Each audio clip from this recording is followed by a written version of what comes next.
Propulsion module के अलग होने के बाद अब लैंडर मॉड्यूल जो है चंद्रयान 3 का वो अकेले ही चांद की तरफ बढ़ रहा है।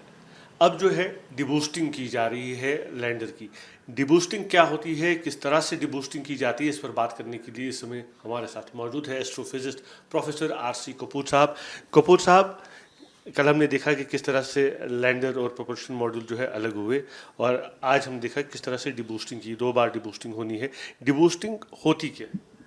देखिए, जैसा कि आपने महसूस किया था, कल के लैंडर रोवर और प्रोपल्शन मॉड्यूल एक दूसरे से ना सिर्फ एक पेचीदा प्रक्रिया के तहत अलग किए गए, लेकिन उनके बीच में एक रिलेटिव वेलोसिटी भी आ गई। यानी कि लैंडर को थोड़ी सी गति दी गई 1 मीटर पर सेकंड की। तो लैंडर और प्रोपल्शन मॉड्यूल के बीच में धीरे धीरे थोड़ी सी दूरी बढ़ती जा रही है। 2-3 फेरों के बाद जो है वो दूरी कुछ ज़्यादा अच्छे तरीके से परिलक्षित होगी, लेकिन उस समय दोनों लगभग एक ही कक्षा में लेकिन स्वतंत्र अपनी अपनी कक्षाओं में थे। अब जो है अगला पड़ाव क्या है, वो ये है कि जबकि प्रोपल्शन मॉड्यूल अपनी कक्षा में 153 गुना 163 किलोमीटर की कक्षा में जैसे चलता रहेगा, और उसको अपना अब कार्य संपन्न करना है, एक तो कम्युनिकेशन का और दूसरा शेप नाम का जो स्पेक्ट्रोपोलैरीमीटर है उसके ज़रिए अर्थ की ऑब्जर्वेशंस करना। लेकिन लैंडर रोवर जो है वो एक उससे मिलती जुलती कक्षा में रहा, और लेकिन उससे थोड़ा अलग हो गया। जो पहली डिबूस्टिंग है वो उसको 120 गुणा 150 किलोमीटर के आसपास की कक्षा में लाने का प्रोग्राम रहा है इसरो का। और ये डिबूस्टिंग का मतलब होता है कि अब जो है लैंडर रोवर को चंद्रमा की तरफ जो है धीरे धीरे पहुंचाना है। तो ये सारी प्रक्रिया जो है कई चरणों में होती है।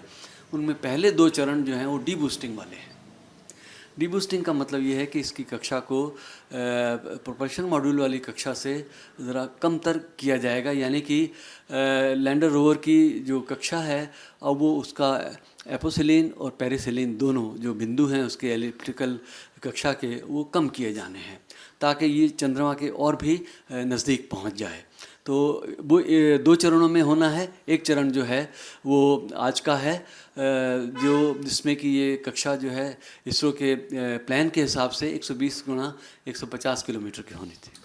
और फिर जब हम दूसरी बार जो डिबूस्टिंग होगी, और फिर डिबूस्टिंग के बाद किस तरह से जो है आगे का सफ़र होगा? जो अगली डिबूस्टिंग है उसके अनुसार जो है कक्षा 30 गुणा 150 किलोमीटर की हो जानी चाहिए, जैसा कि ओरिजिनली एनविसेज्ड है। और ये देखना होगा कि वो एग्जैक्ट फिगर्स क्या आती हैं। इसके बाद जो है अगला प्रयास जो है, शायद जो कि मैं इस अखबार में पढ़ा कि 30 गुणा 100 किलोमीटर की जो है कक्षा वो इच्छित है।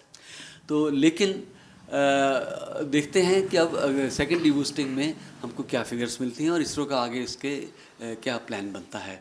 लेकिन जो है एक बार जो ओरिजिनल 30 गुणा 100 किलोमीटर की जो एनविसेज्ड कक्षा है उसके बाद जो है हमें इंतज़ार करना होगा 23 अगस्त का, जबकि जो उतार का जो प्रोग्राम है डिसेंट का, जिसको पावर डिसेंट बोला गया है, वो संपन्न किया जाना है। पावर डिसेंट की है अगर हम बात करें तो किस तरह की प्रक्रिया वो होती है पावर डिसेंट?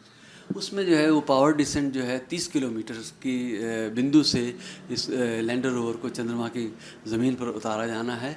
वो अपने आप में जो प्रक्रिया है बहुत ही पेचीदा है, और उसको कई चरणों में उस समय संपन्न किया जाना है कि पहले 30 किलोमीटर से उसको 7.4 किलोमीटर पे लाया जाना है।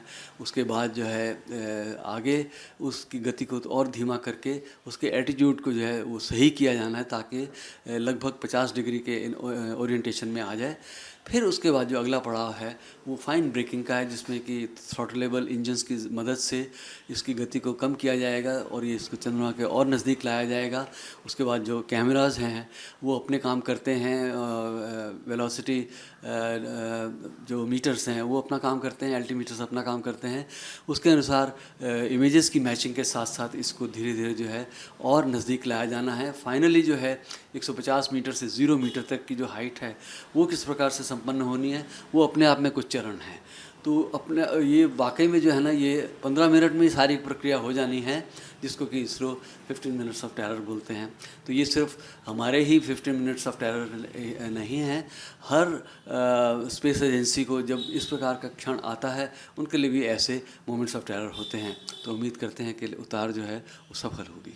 तो आप देख सकते हैं किस तरह से डिबूस्टिंग की जा रही है लैंडर की। आज एक डिबूस्टिंग हो चुकी है और फिर एक और डिबूस्टिंग होगी, और इसी तरह से धीरे धीरे जो है चंद्रयान 3 को चंद्रमा के नज़दीक पहुंचाया जाएगा, और फिर 23 तारीख को शाम को जो है टच डाउन होगा, यानी कि लैंडर जो है वो चंद्रमा की सतह पर पहुंच जाएगा। वीडियो जर्नलिस्ट मोनीश के साथ यासर मुश्ताक, न्यूज़ नेशन, बेंगलुरु।